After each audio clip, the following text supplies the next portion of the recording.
με το μεγάλο έργο και προσφορά στον αθλητισμό της πόλης μας.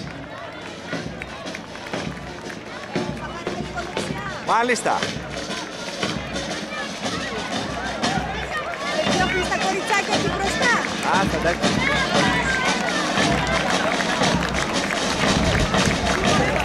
Παρακαλούμε πολύ να μην κλείσει ο δρόμος, να μην μπει κανείς μπροστά μέχρι την αποχώρηση της Δημοτικής Φιλαρμονικής μας.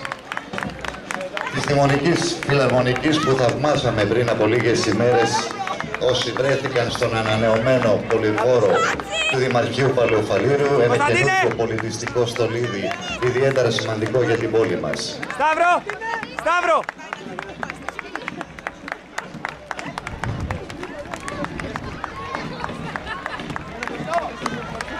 Μπράβο, μπράβο!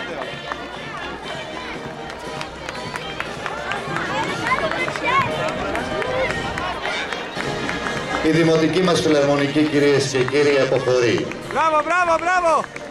Χρωμάτισε όπως πάντα, μοναδικά με τον ήχο της και τη σημερινή ημέρα. Την ευχαριστούμε.